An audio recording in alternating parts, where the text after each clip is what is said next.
Damos gracias a Dios por estar acá esta mañana. Ahora estuvimos leyendo el capítulo 2 de Nehemías, vamos a estar predicando esta mañana los capítulos 1 y 2, así que vamos directamente a la palabra y leemos el capítulo 1 de Nehemías. Dice así la escritura. Palabras de Nehemías, hijo de Acalías, aconteció en el mes de Quisleu, en el año 20, estando yo en Susa, capital del reino, que vino Hanani, uno de mis hermanos, con algunos varones de Judá, y les pregunté por los judíos que habían escapado, que habían quedado de la cautividad y por Jerusalén. Y me dijeron, el remanente, los que quedaron de la cautividad allí en la provincia, están en gran mal y afrenta, y el muro de Jerusalén derribado y sus puertas quemadas a fuego. Cuando oí estas palabras, me senté y lloré, e hice duelo por algunos días, y ayuné y oré delante del Dios de los cielos, y dije, te ruego, oh Jehová, Dios de los cielos, fuerte, grande y temible, que guarde el pacto y la misericordia a los que le aman y guardan sus mandamientos. Esté ahora atento tu oído y abiertos tus ojos para oír la oración de tu siervo que hago ahora delante de ti día y noche, por los hijos de Israel tus siervos, y confieso los pecados de los hijos de Israel que hemos cometido contra ti. Sí, yo y la casa de mi padre hemos pecado. En extremo nos hemos corrompido contra ti y no hemos guardado los mandamientos, estatutos y preceptos que diste a Moisés tu siervo. Acuérdate ahora de la palabra que diste a Moisés tu siervo, diciendo, si vosotros pecareis, yo os dispersaré por los pueblos, pero si os volviereis a mí y guardareis mis mandamientos y los pusiereis por obra, aunque vuestra dispersión fuera hasta el extremo de los cielos, de allí os recogeré y os traeré al lugar que escogí para hacer habitar allí mi nombre. Ellos pues son tus siervos y tu pueblo, los cuales redimiste con tu gran poder y con tu mano poderosa. Te ruego, oh Jehová, esté ahora atento tu oído a la oración de tu siervo y a la oración de tus siervos, quienes desean reverenciar tu nombre. Concede ahora buen éxito a tu siervo y dale gracia delante de aquel varón, porque yo servía de copero al rey. Padre, te agradecemos esta mañana. Tu bendita palabra nos ha sido dada, Señor. Hemos orado a ti, hemos cantado a ti, hemos alabado tu nombre, Señor. Y ahora rogamos que seas tú el que nos hable, el que nos guíe, el que nos instruya, Señor, a través de tu palabra. Danos oídos, corazones, mentes, voluntades rendidas a tu palabra, Señor. Que seamos de aquellos que puedan ser contados entre esos que tiemblan a tu palabra, Señor. En el nombre de Jesús te pedimos estas cosas. Amén y amén. Bueno, la semana anterior estábamos terminando el libro de Esdras y hoy estaremos dando paso al libro de Nehemías. Recordamos que originalmente estos dos libros eran realmente un solo libro, son dos partes de una misma historia que es la restauración del pueblo de Dios después del exilio. El libro de Esdras nos mostraba precisamente que Dios fue fiel al llevar al pueblo cumpliendo su juicio, llevarlo al cautiverio, pero también fue fiel cumpliendo su palabra en traerlos de la cautividad. En Esdras teníamos dos retornos de israelitas a la ciudad de Jerusalén, primero con Zorobabel y luego con el propio Esdras. Veíamos que en los capítulos del 1 hasta el 6 se restituía nuevamente, luego de la reconstrucción del templo, se restituía la adoración a Dios. Luego del capítulo 7 al capítulo 10 veíamos ciertas reformas espirituales que comienza a hacer Esdras en esta ciudad. Y esas eran las dos grandes secciones de este libro de Esdras. Pero todavía los muros de la ciudad siguen sin construir, siguen derribados. Y en esa situación es que caemos entonces en el libro de Nehemías, donde vemos en los capítulos 1 hasta el capítulo 2, versículo 10, vemos básicamente que Nehemías regresa a Jerusalén. En la segunda parte del libro tenemos del capítulo 2 hasta el capítulo 7, la reconstrucción de los muros de la ciudad. Y hacia la parte final del libro, en los capítulos 8 al 13, tenemos ahora las reformas espirituales que hace Nehemías en medio del pueblo. Entonces, este pasaje que veremos hoy, los capítulos 1 y 2, tienen tres partes principales. La reacción de Esdras, que es básicamente en oración a esta mala noticia del estado del pueblo. Luego tenemos cómo Dios responde a esta oración de Nehemías. Y luego vemos al final del pasaje, en la parte final del capítulo 2, vemos cómo ahora Nehemías y el pueblo se ponen manos a la obra, luego de haber sido convocados precisamente por Nehemías a hacer la obra de Dios. Entonces comencemos mirando el capítulo 1, los versículos del 1 hasta el 11. Comienza diciendo el versículo 1 que recién leímos, palabras de Nehemías, hijo de Acalías. Dice que aconteció en el mes de Quisleu, en el año 20 del rey Artajerjes, que es el que se menciona más adelante. La historia de Nehemías comienza 13 años o 15 años después de que ya Esdras ha regresado a Jerusalén. Y Hanani, que es hermano de Nehemías, llega con malas noticias, con noticias nada alentadoras acerca del estado del pueblo, acerca de cómo los muros están derribados, de cómo las puertas están quemadas. Y esto supone muy probablemente que el pueblo había sido víctima de los ataques de los pueblos de alrededor. Recuerden que una ciudad sin murallas es una ciudad que está completamente expuesta a los ataques de aquellos que están alrededor. Y lo siguiente a esta mala noticia es la reacción de Nehemías. Dice el versículo 4, cuando oí estas palabras, me senté y lloré e hice duelo por algunos días y ayuné y oré delante del Dios de los cielos. Nehemías está sintiendo en carne propia el dolor que están atravesando los israelitas. Su reacción, de hecho, es como si hubiera perdido un familiar cercano, está realmente dolido, está realmente triste.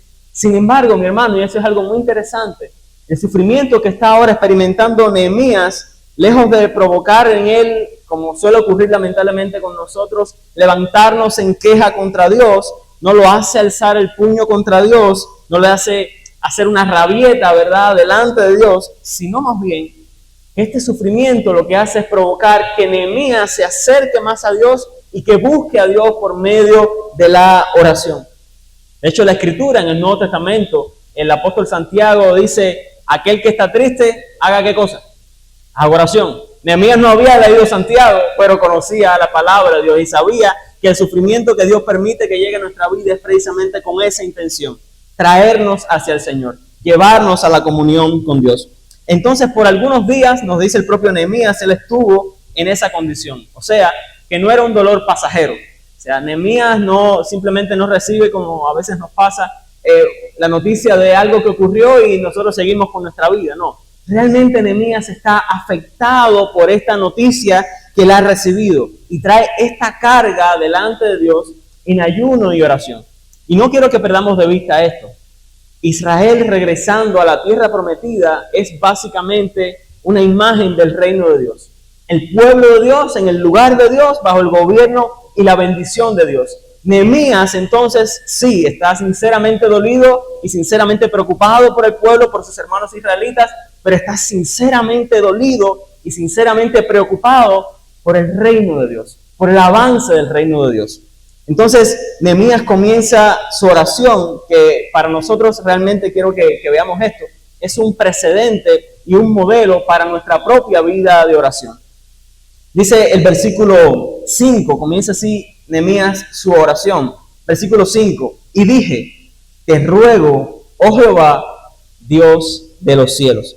Nehemías está orando al Dios de los cielos. Comienza, por tanto, con este te ruego, que es una clara declaración de que no está como criatura en posición de reclamarle nada a Dios.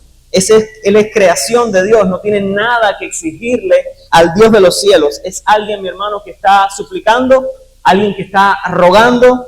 Nehemías, no como vemos hoy, lamentablemente, Nehemías no está decretando, Nehemías no está ni atando ni desatando. Nehemías sabe a quién él se está dirigiendo. Por tanto, su oración es completamente humilde.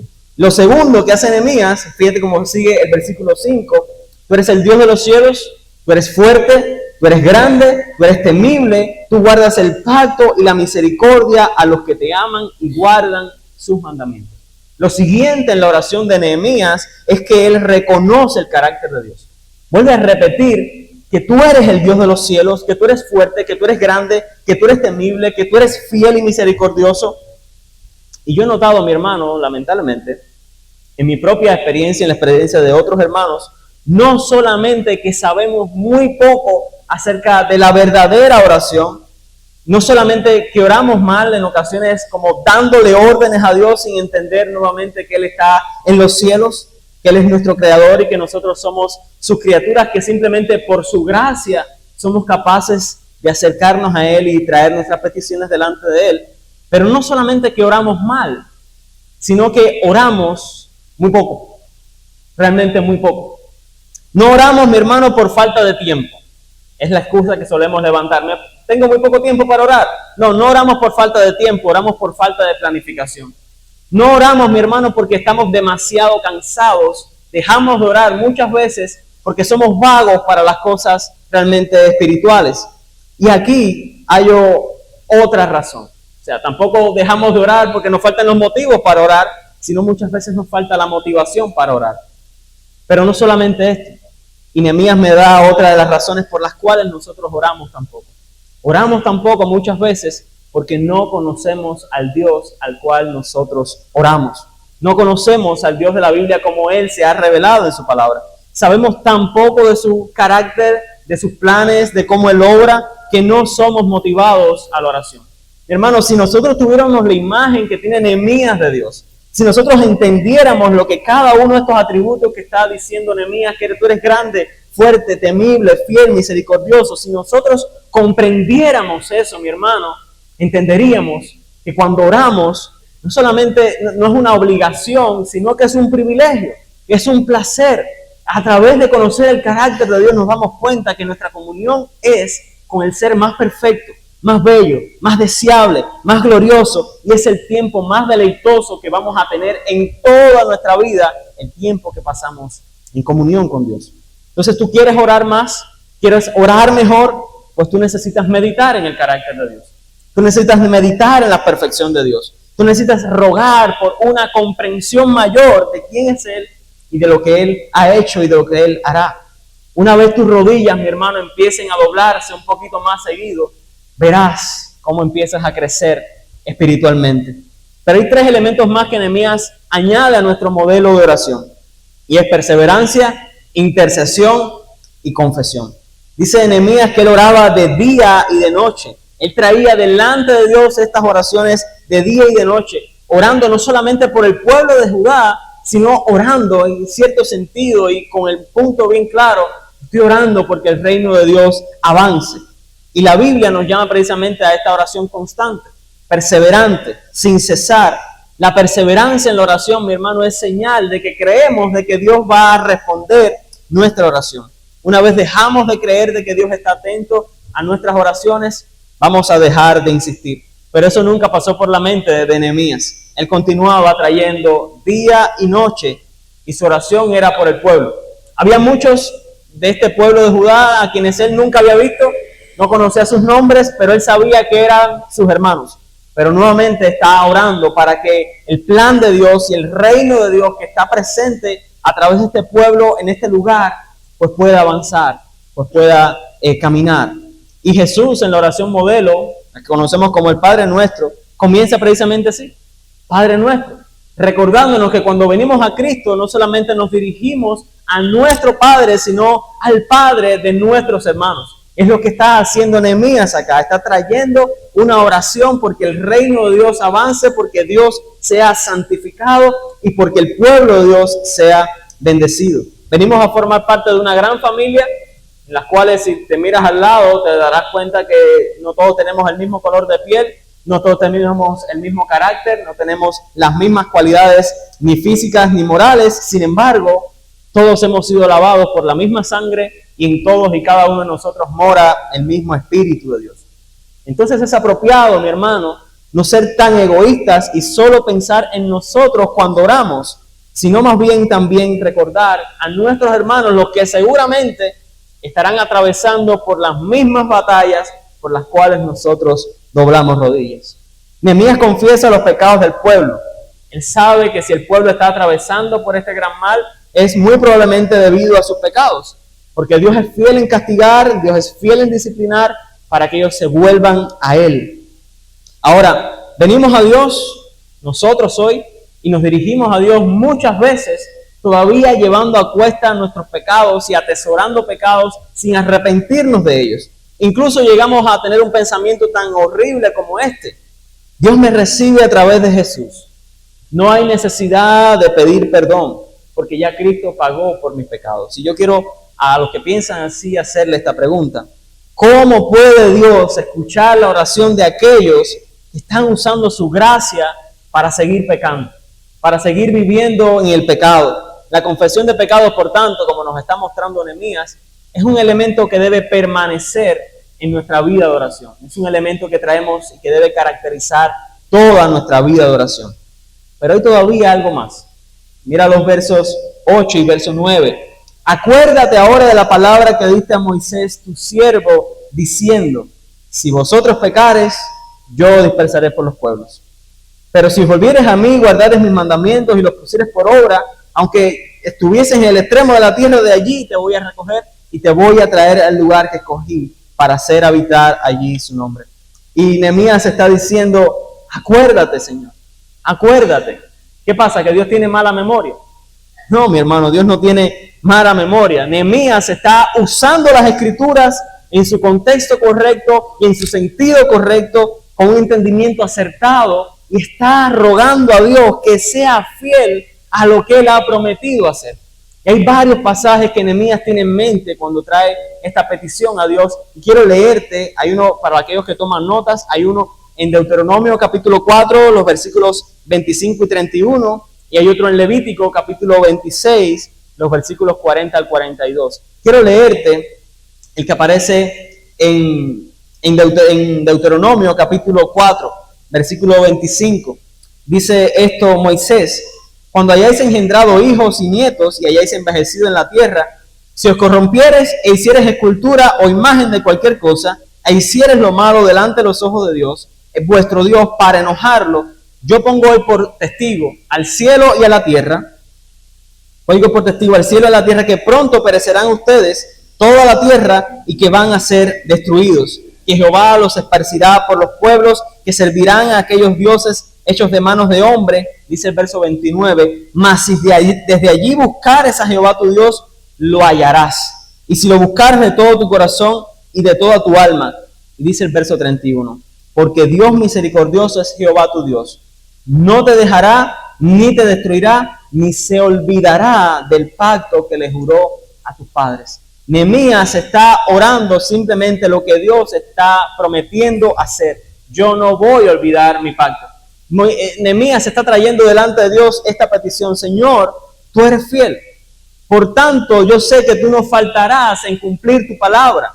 Y el lenguaje, mi hermano, en el versículo 10, dice: ellos pues son tus siervos y tu pueblo, los cuales redimiste con tu gran poder y con tu mano poderosa. Esas palabras nos recuerdan a las mismas palabras que usó Moisés luego de encontrarse al pueblo, trayendo falsa adoración a este cordero que habían sido creado con sus propias manos. Moisés se para en la brecha porque Dios está dispuesto a traer su ira contra estos pecadores, y Moisés se para en la brecha, como está haciendo ahora Nehemías, intercediendo por el pueblo, y usa las mismas palabras que cita Nehemías. Dice el versículo 11 de Éxodo capítulo 32, el versículo 9, perdón, dijo más Jehová a Moisés: yo oíste este pueblo, que por cierto es pueblo de dura cerviz, ahora pues déjame que me encienda mi ira contra ellos y los consuma. Esto es lo que Dios está a punto de hacer, pero esto es lo que dice Moisés. Ora en su presencia, en la presencia de Dios, y dice: oh Jehová, ¿por qué se encenderá tu furor contra tu pueblo, que tú sacaste de la tierra de Egipto con gran poder y con mano fuerte? Es el mismo lenguaje que luego cita Nehemías, porque Nehemías está claro de que Dios ha hecho un nuevo éxodo.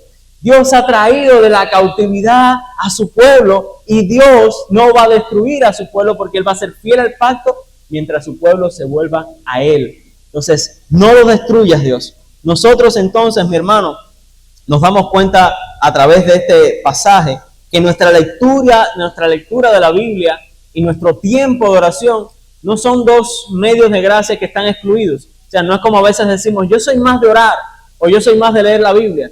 Mi hermano, más bien todo lo contrario. Si pensamos así, nos estamos perdiendo el sentido en que Dios nos ha dado ambas cosas. Nuestra oración debe ir acompañada y debe ir sostenida con la verdad de la Escritura, y nuestra lectura de la Biblia no puede estar desligada de un espíritu de oración. Y todas nuestras peticiones, todas nuestras oraciones deberían estar caracterizadas por estar orando a Dios lo que Él ha prometido hacer. Y cuando veía eso en este libro, enseguida pensaba en Apocalipsis. Jesús le promete a Jesús: yo voy a volver, yo voy a regresar, yo prometo que voy a estar aquí, que voy a buscar a mi pueblo. Inmediatamente lo que ora Juan es, ven Señor Jesús, tú has prometido hacer esto, pues yo te pido, Señor, que tú lo hagas. Hermano, esto no es básico, esto es esencial en nuestra vida cristiana. Orar a Dios, pedir a Dios, aferrarnos a sus promesas, pidiéndole que Él haga lo que ha prometido hacer. Ahora, Nehemías ha orado y yo creo que el Espíritu Santo ha recogido esta oración para dejarnos un ejemplo excelente de cómo orar de un modo efectivo y de cómo orar de un modo que agrade a Dios. Pero hay algo central y hay algo que Nehemías deja para el final, por así decirlo, en esta oración. Dice el versículo 11, te ruego, Jehová, esté ahora atento tu oído a la oración de tus siervos y a la oración de tus siervos. Cuando Nehemías comenzó orando, empezó refiriéndose a sí mismo en primera persona, como si él comenzó orando solo, pero luego termina orando junto con otros. Esto nos habla algo similar a lo que vimos al final del libro de Esdras, lo importante, lo útil, lo necesario que es la oración corporativa de la iglesia. Nehemías se ha acompañado, ha convocado a otros a que lo acompañen a elevar esta oración a Dios. Únete, mi hermano, a gente que te anime a vivir más cerca de Dios.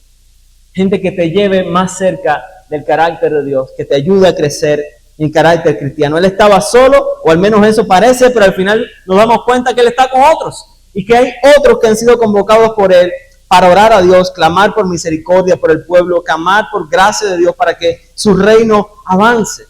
Ahora, este fuego de Nehemías en el privado es lo que ha encendido toda esta fogata de oración delante de Dios, como suele ocurrir hoy en nuestra iglesia. Esto es lo que vivimos nosotros. Nuestras oraciones privadas en toda la semana se unen a las oraciones del pueblo de Dios el domingo. Nuestra adoración en privado en la semana se une a la adoración corporativa de la iglesia, y de esta manera la iglesia es edificada. Cuando todos nosotros en un mismo sentir, en una misma mente, en un mismo corazón, empezamos a pensar en el reino de Dios, no en las cosas de este mundo, y empezamos a buscar al Señor rogándole que Él nos bendiga mientras buscamos precisamente el avance de su reino en medio nuestro. Ahora, fíjate cuál es el propósito final de toda esta petición de Nehemías. ¿Qué desean él y qué desean estos siervos que le acompañan en oración? Dice, quienes desean reverenciar tu nombre. Concede ahora buen éxito a tu siervo y dale gracia delante de aquel varón. Ellos desean en su petición honrar el nombre de Dios. Otras traducciones dicen que se deleitan en honrar tu nombre. En otras palabras, ellos están orando y Nehemías se ha convocado y se ha acompañado de otros que oran para rogar a Dios porque su nombre sea glorificado, porque su nombre sea honrado, reverenciado, temido, nuevamente similar al Padre nuestro. Señor, santificado sea tu nombre. Y este es el éxito que está buscando Nehemías a través de su oración. Que el reino de Dios avance y que el Dios de este reino sea magnificado y exaltado. Mi hermano, tú necesitas orar por la gloria de Dios, para la gloria de Dios, para que sea en tu casa, en tu trabajo, en tu comunidad, el nombre de Dios sea exaltado. El apóstol Santiago en su carta le dice, ustedes piden y no reciben porque piden mal, para gastar en vuestros deleites. Si nuestra motivación para orar no es la gloria de Dios, si Dios no será reverenciado con lo que tú estás pidiendo en oración, y si tú mismo no serás edificado con lo que estás pidiendo en oración, entonces, mi hermano, tú nunca vas a recibir eso que estás pidiendo, porque Dios no es un genio de la lámpara interesado en suplir para nuestros deleites y caprichos. Él está interesado en el avance de su reino, en mostrar su gloria y que tú y yo, mi hermano, seamos formados a la imagen de Cristo. Nuestra oración, por tanto, debe ser perseverante. Debemos pedir perseverantemente todo aquello que va a traer gloria a Dios y todo aquello que va a provocar nuestro crecimiento espiritual. Por tanto, una manera de evaluar estas peticiones que estamos trayendo a Dios o evaluar nuestra vida de oración puede ser esta. ¿Cómo puede ser Dios reverenciado y glorificado a través de esta petición? O de otra manera, orar al Señor, Señor, yo quiero esto que te estoy pidiendo, solamente si tu nombre será glorificado y si yo podré ser más como Jesús. Nehemías termina dándonos un dato importante, porque termina diciendo que él era copero del rey de Persia. El rey de Persia, que era quizás uno de los reyes más poderosos de este tiempo, su dominio era realmente extenso. De manera que él tiene un acceso personal, tiene influencia sobre este hombre tan poderoso. Sin embargo, cuando Nehemías escuchó esta mala noticia, no fue corriendo a los pies del rey de Persia, mi hermano, fue corriendo a los pies del Dios de los cielos. Por eso yo quiero, mi hermano, que podamos nosotros ahora examinarnos a nosotros mismos y recordar que Nehemías está acercándose no al trono de este rey humano, sino al trono que es alto y sublime, al grande, al fuerte, al fiel, al misericordioso, al temible, al gran yo soy, al Dios de los cielos. Y él estuvo de rodillas día y noche, primeramente delante de este gran Dios, porque sabía que el rey a quien él tenía acceso era mucho más grande, era mucho más poderoso que cualquier otro rey terrenal, mi hermano. Y creo que nosotros fallamos muchas veces cuando confiamos ciegamente en ese amigo poderoso que tenemos o en esa relación que tenemos en tal lugar, familiar que está en el extranjero, porque todos ellos, mi hermano, todos ellos a la hora cero nos pueden fallar. Todos ellos cuando más los necesitemos nos pueden decepcionar, nos pueden dejar tirados, mi hermano. Pero tú sabes quién es el que nunca te va a decepcionar. Tú sabes quién es el que nunca te va a dejar tirado. El primer nombre, mi hermano, cuando recibas una mala noticia, cuando tengas que enfrentar un problema, sea el primer nombre que venga a tu mente, sea el de Jehová de los ejércitos, mi hermano. Porque dice el salmista, los ojos de Jehová están sobre los justos y atentos sus oídos al clamor de ellos. Vengamos primeramente con todas nuestras cargas y con todas nuestras peticiones a este Dios de los cielos. El capítulo 1 termina con esta expectativa. ¿Qué sucederá? Porque Nehemías está orando de esta manera, pero no sabemos cuál va a ser la respuesta a esta petición. Terminamos entonces con esa noticia. Nehemías es copero del rey, está en una posición de importancia, de influencia en la corte del rey. Sin embargo, el capítulo 1 comienza diciendo que esta mala noticia nos llega en el mes de Quisleu, que viene siendo invierno, mediados de noviembre y mediados de diciembre. Ahora mira cómo comienza el capítulo 2. Sucedió en el mes de Nisán. El mes de Nisán es mediados de marzo, mediados de abril. Esto significa, mi hermano, que Nehemías estuvo 4 meses orando día y noche, ayunando durante 4 meses delante del Dios de los cielos, mientras esperaba en Dios para que Él respondiera su petición. Este hombre tenía acceso y tenía influencia sobre el rey. Sin embargo, durante 4 meses, mi hermano, él no abrió su boca salvo en oración delante de Dios. Porque este hombre dependía de Dios y esperaba en Dios. De nada le servía el favor del gobierno si no tenía el favor del Dios de los cielos. Y esto es lo que él había estado buscando todo este tiempo en ayuno y oración. Que Dios dirigiera sus pasos, que Dios guiara sus palabras, que Dios guiara sus pensamientos, y le estuvo perseverando en esa petición, buscando honrar a Dios, y ahí tuvo su recompensa. Los sirvientes en esa cultura debían casi siempre permanecer, o tener siempre más bien, un rostro agradable delante del rey. Por eso el rey se extraña y le pregunta a Nehemías, Nehemías, ¿por qué está triste tu rostro? Tú no estás enfermo. ¿Qué es lo que te pasa? ¿Qué te duele en el corazón? O sea, después de 4 meses de gemir delante de Dios, Nehemías no pudo mantener el rostro. Nehemías no pudo conservar la compostura. Hubo un día en que se apareció en la corte del rey con la cara triste, y el rey lo nota y le pregunta a Nehemías, ¿qué te pasa? Nehemías le da la noticia al rey. Le dice, esto es lo que sucede. Esta es la noticia que he recibido. Y escucha lo que dice este rey. ¿Qué cosa pides? ¿Qué estás pidiendo, Nehemías? ¿Qué traes a mí ahora? ¿Por qué estás triste y qué quieres que haga yo con esta petición que tú estás trayendo delante de mí? ¿Sabes cuál fue la reacción de Nehemías? Versículo 4, capítulo 2. Entonces oré al Dios de los cielos. Nehemías no cambió. Nehemías había estado orando y ahora Nehemías, quizás pensamiento, trae una oración rápida al Señor, Dios, tú me has abierto esta oportunidad, esta puerta se ha abierto, pero yo dependo de ti. O sea, yo todavía tengo mi corazón puesto en ti y mis esperanzas puestas en ti. Por tanto, dice Nehemías, yo oré otra vez al Dios de los cielos. Y luego de haber hecho esta oración rápida al Señor, quizás pidiéndole, Padre, dirige mis palabras, Señor, ordena mis pensamientos, Señor, que yo pida lo que tú quieres que yo pida, que yo vaya conforme a tu propósito, conforme a tu corazón. Luego que él trae esta petición al Señor, al rey, que ora al Señor, dice que el rey estuvo de acuerdo con la oración de Nehemías. Estuvo de acuerdo en enviar, escucha esto, estuvo de acuerdo en enviar a alguien de su confianza, a alguien de importancia, a alguien de influencia en la corte, para reedificar las murallas de un pueblo vasallo. Recuerda, si yo le estoy dando murallas a un pueblo, me estoy arriesgando a que ese pueblo más tarde se me subleve. Entonces parece que todas las decisiones que está tomando el rey de Persia no parecen favorecerle de ninguna manera. Nehemías era importante y necesario en la corte. Si estoy permitiendo que se formen murallas alrededor de esta ciudad, me estoy arriesgando además a que esta ciudad, quizás en un tiempo prudente, se subleve.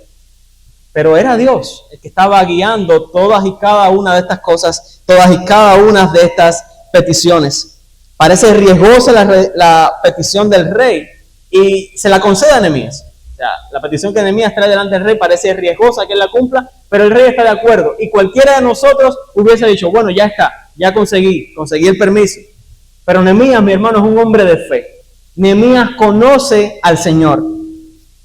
Nehemías ahora solicita cartas para que le concedan el paso sin ningún problema. Además, no tiene temor en pedirle al rey que le dé la madera para reconstruir los muros y levantar las puertas de la ciudad. Y además de esto, el versículo 9 nos dice, vinen luego los gobernadores del otro lado del río a dar las cartas y el rey envió conmigo capitanes del ejército y gente de a caballo. Nehemías estuvo orando al Señor durante 4 meses trayendo su petición delante de Dios. Y en la hora cero, la fe de Nehemías no menguó, sino que siguió pidiendo y siguió rogando y siguió dependiendo del Señor. Y el Señor le respondió con creces a su petición, porque recuerda que lo que está pidiendo Nehemías es para reverenciar el nombre de Dios. Entonces Nehemías llega a ser hasta escoltado por el rey. Pero, ¿por qué? O sea, ¿por qué tanta bondad detrás de todo esto? O sea, cualquiera que lee esto dice, oye, qué bueno es ese rey, ¿verdad? Le concede todo lo que pide y mucho más de lo que pide. ¿Por qué? Dice el versículo 8 al final. Me lo concedió el rey según la benéfica mano de Dios sobre mí. La buena mano de Dios estaba con Nehemías, mi hermano. Dios había puesto en el corazón de Nehemías reedificar los muros de la ciudad, pero él no se apresuró, y esto es importante. Nehemías sabía lo que tenía que hacer, pero él no se apresuró, él esperó el tiempo de Dios y hacer las cosas a la manera de Dios hasta que pudo cumplir el propósito para el cual Dios lo había llamado. Dios realmente hace prosperar a aquellos que están buscando el avance de su reino. Ahora, mi hermano, como Nehemías, muchos de nosotros queremos servir al Señor. Buscamos reverenciar su nombre y honrarle, y todo eso está realmente bien. Pero necesitamos llevar adelante el llamado de Dios en el tiempo de Dios y a la manera de Dios, si realmente queremos experimentar la bendición de Dios. Nuestra vida tiene que estar caracterizada por una oración perseverante y paciente en todo ese proceso que estamos entendiendo a lo que Dios nos ha llamado y que nos está preparando para llevar adelante ese llamado a su manera. Hasta este momento, como cubanos, podemos decir, todo ha salido, ¿verdad?, a pedir de bocas. Nehemías ha recibido posiblemente mucho más de lo que imaginó, y cuando todo parece que va viento en popa, leemos el versículo 10 que dice, pero oyéndolo Sanballat, oyéndolo Tobías, el amonita, les disgustó en extremo que viniese alguno para procurar el bien de los hijos de Israel. Ya lo habíamos visto en Esdras. Siempre que se levanta alguien, mi hermano, y siempre que se levanta una iglesia, mi hermano, a buscar la gloria de Dios, a buscar el avance del reino de Dios, siempre que te dispones a tomar decisiones que te ayuden en tu crecimiento espiritual, el enemigo siempre va a levantar un Tobías, siempre va a levantar un Sanballat. Pero Nehemías no nos deja más que esta nota. No nos pone su reacción hasta este momento solo sabemos que su petición ha sido respondida con creces, pero nos deja al mismo tiempo la nota de que la obra que va a enfrentar no va a carecer de oposición. Entonces nosotros necesitamos, mi hermano, emprender todo aquello que es justo y que es bueno ante los ojos de Dios, pero debemos hacerlo conscientes de que no dejaremos de pasar por sufrimiento y por oposición.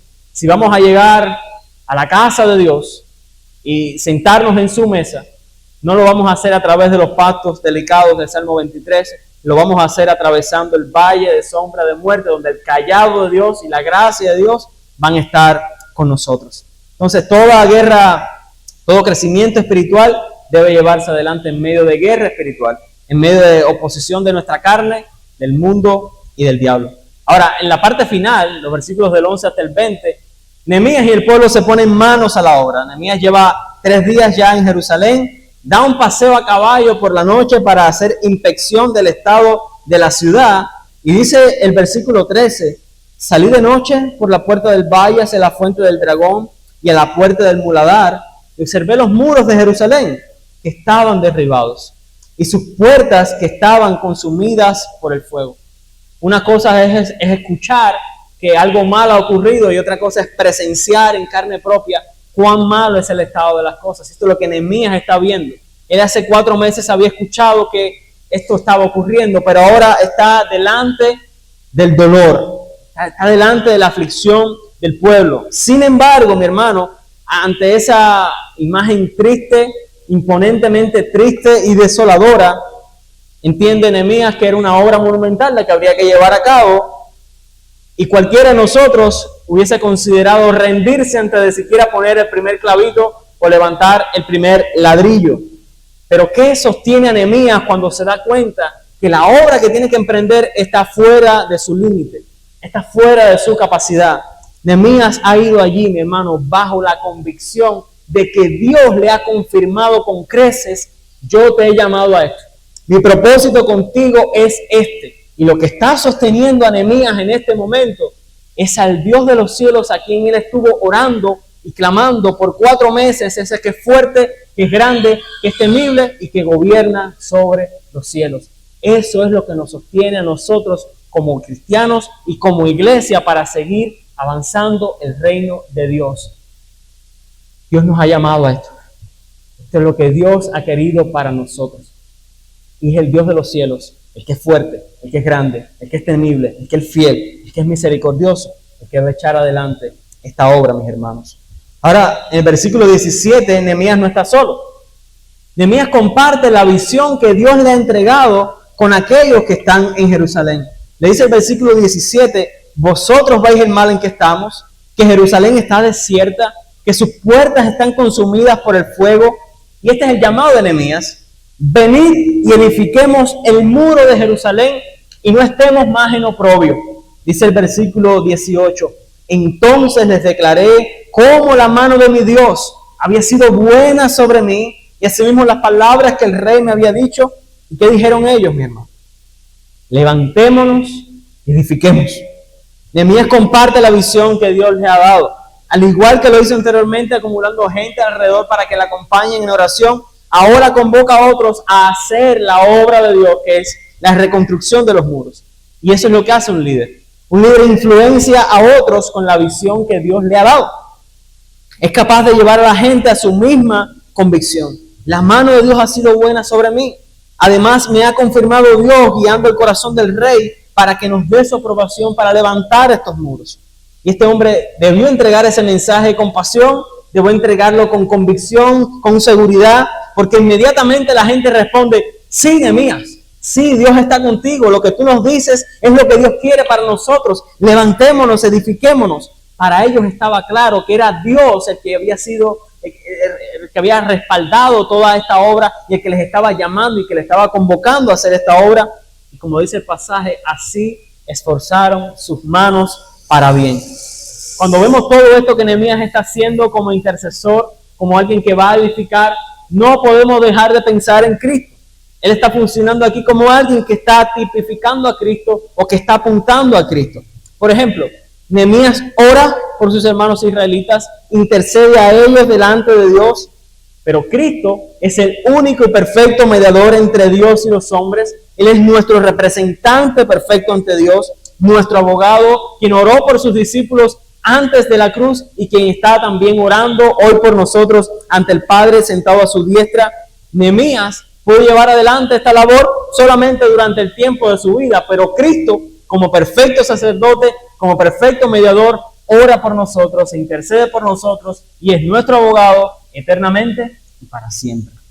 Nehemías fue usado por Dios para edificar los muros de Jerusalén, pero Cristo, mi hermano, es la piedra angular y es la roca sobre la cual se edifica un edificio mucho más bello, mucho más grande y mucho mejor, que es la iglesia del Señor, columna y baluarte de la verdad. En otras palabras, mis hermanos, Jesús es el Cristo que edifica su iglesia. Nehemías enfrentó oposición durante su ministerio.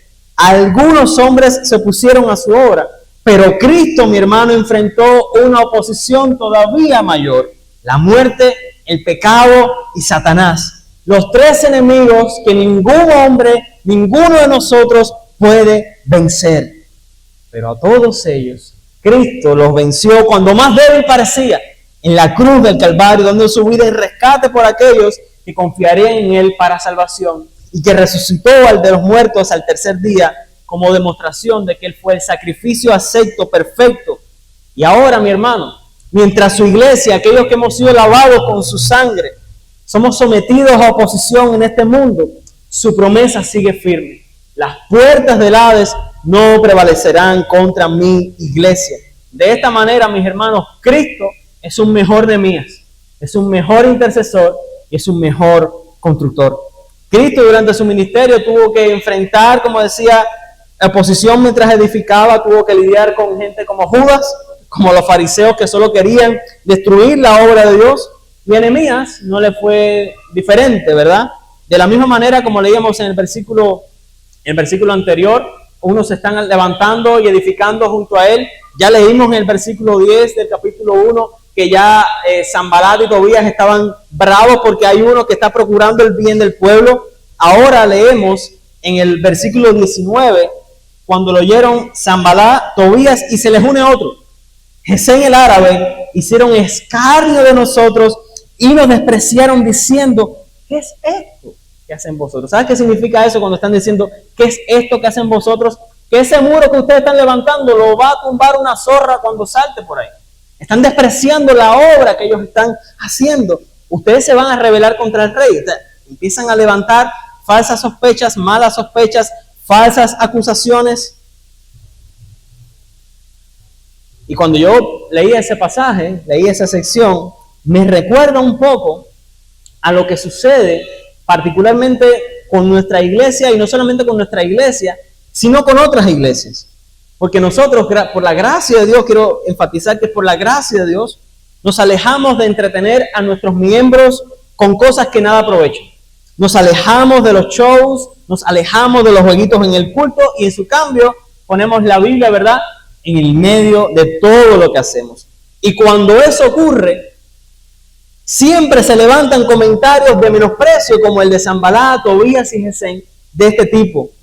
Oigan, se les va a vaciar el templo si no les ponen unas lucecitas.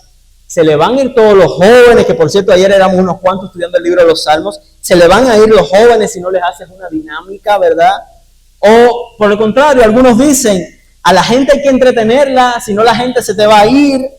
O qué che es esa iglesia, porque siempre están lo mismo. Siempre están hablando de la Biblia, del Evangelio, de Cristo, siempre con lo mismo: Biblia, Biblia, Biblia. Pero mi hermano, por la gracia de Dios, yo no veo una iglesia vacía. Yo no veo una iglesia muerta. Yo veo una iglesia, mi hermano, que está vibrante. Una iglesia con defectos, con retos, pero que resplandece por la luz del Evangelio en medio nuestro. Donde sus miembros edificados son confortados en la verdad. Donde sus miembros una vez más se hablan la verdad unos a otros en amor.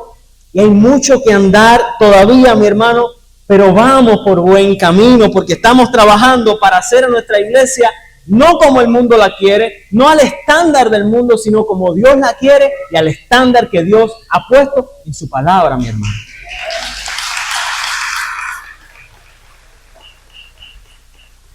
Y la respuesta de Nehemías, mis hermanos, la respuesta de Nehemías a ese menosprecio, la respuesta de Nehemías a esa oposición, es nuestra respuesta hoy a todos aquellos que quieren menospreciar lo que Dios está haciendo con nosotros. Quiero que leamos el versículo 20 de este capítulo 2. Como iglesia saludable enfrentamos y enfrentaremos oposición, ¿verdad? Esta es la respuesta nuestra y la respuesta de la Biblia. El Dios de los cielos, Él nos prosperará. Y nosotros, sus siervos, la primera iglesia bautista en la Trinidad, nos levantaremos y edificaremos. Porque vosotros, enemigos del Evangelio, no tenéis parte, ni derecho, ni memoria en Jerusalén, ni en la primera iglesia bautista de la Trinidad. Quiero terminar en esta mañana, mis hermanos. No hemos titulado en vano esta serie como Edificando para la Gloria de Dios. Dios nos ha entregado una visión. Levantar y edificar una iglesia cada vez más saludable, donde se adore y se predique y se viva el Evangelio de Jesucristo, donde se alcancen a los perdidos, donde se establezcan grupos pequeños para estudiar la palabra, donde se capaciten hombres para el ministerio, que seamos una iglesia saludable, que plante iglesias saludables. Esto es lo que Dios nos ha entregado como iglesia local, mis hermanos. Entonces, pongámonos manos a la obra. Levantémonos y edifiquemos, esforcemos nuestras manos para el bien, para sumar a la causa, no para restar de ella ni entorpecerla, porque ese es el camino que Dios nos ha señalado y ese es el camino a través del cual el Dios Trino será exaltado, visto y conocido. Dios hará prosperar la obra de aquellos que edifican su reino, que se enfocan en edificar su reino en la obra de Cristo. Seamos esa iglesia saludable, mis hermanos. Levantémonos y edifiquemos. Oremos al Señor. Padre, te damos gracias. Bendecimos tu nombre y glorificamos tu nombre por tu bendita palabra. Te rogamos, Dios mío, que este Cristo, que es un mejor intercesor, que es un mejor constructor, que es la piedra sobre la cual, la roca sobre la cual nuestra iglesia y nuestras vidas son edificadas, que este Jesús, Señor, sea visto y conocido a través de nuestras vidas. Dios mío, que salgamos esta semana, Señor, a ser luz en el mundo, a ser proclamadores de tu verdad, a ser hombres de oración, hombres y mujeres de oración que dependen de ti y que buscan tu gloria y la edificación de tu reino a través de todo lo que hacemos, Señor. Te damos las gracias y te rogamos que nos acompañes y nos sostengas en medio de la oposición que enfrentamos diariamente. En el nombre de Jesús te damos gloria, Señor. Amén. Amén. Dios les bendiga, hermanos.